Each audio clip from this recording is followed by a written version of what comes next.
வந்தாளா, இந்த பஸ் வந்துதா, வந்தது. பிரேக் அடிச்சானா, அடித்தான். இவ ஆமான்னு கத்தினாளா, ஆமாம். கத்துறோன்னு உள்ளே உட்காந்துக்கிட்டேன். அப்போ நீ என்னடா பண்ணுத? நான் அங்கே தான் நின்றுட்டு இருந்தேன். எப்படா நின்றுருந்தேன்னா, நான் ஒத்த காலில் நின்றுருந்தேன். என்னடா சொல்லி நின்றுருந்தேன்னு கேட்டால், அப்போ சொல்லுது,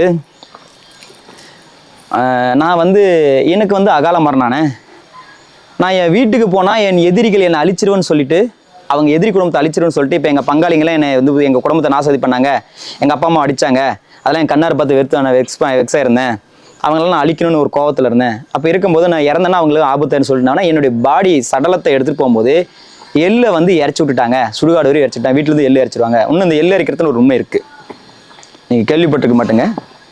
அந்த எள்ளு என்ன பண்ணால் அந்த ஆன்மை வந்து பொறுக்கிட்டு வரணும். 10 மணி நைட்டு 10 மணிலேருந்து விடியறதுக்குள்ளே பொறுக்கணும்.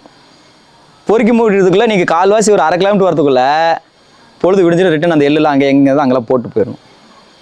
போட்டு போய் திரும்பி ஒத்த காலில் போய் நின்றுக்கும். ஒத்த கால் நின்றுட்டு என்னை இப்படி பண்ணிட்டாங்களே, ஐயோ ஐயோ ஐயோன்னு நின்றுட்டு இருக்கும். அப்போ ஐயோன்னு நிற்கும் போது தான் அந்த ஆத்மா வந்து இந்த பொண்ணுங்க மேலே சொல்லுகிறது தான்.